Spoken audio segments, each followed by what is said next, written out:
Hello, and today I'm going to be showing you how to change your username or account name on Windows 11. So the first thing that you want to do is open up your control panel. It's very easy. You can just hit the search bar here in Windows 11, and it shows up in recent for me. But if it doesn't, go to the search bar there and just type in control panel there, and then go ahead and open up your control panel.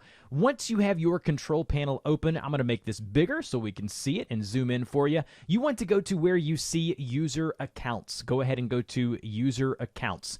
Then you want to go over to where you see it once more and then select it and go even deeper into user accounts. And then once you do that, you'll see here where you can go to change your account name. Over to the right, it'll show you your account name and image, as well as if you're an administrator or just a normal user. And you want to go to the option here that says change your account name. Go ahead and click on change account name, and then you'll have a dialog box come available to you. Type in your new desired name. And then once you've done that, go ahead and click on the change name button underneath there, and that will then change your username within Windows 11. Now, if you go to the start menu here, you'll see that my username has not yet changed. If you want to see this, as far as if you want it to be applicable currently, you will then need to go to the power button here and then just restart your computer, and then you'll see that your username change has been taken effect. So that's how you change your username or account name within Windows 11. If you have any further questions about how to do that, please put those in the comment section below. If it helped you out, don't forget to like, share, and subscribe to help me out, and I will see you guys in the next video.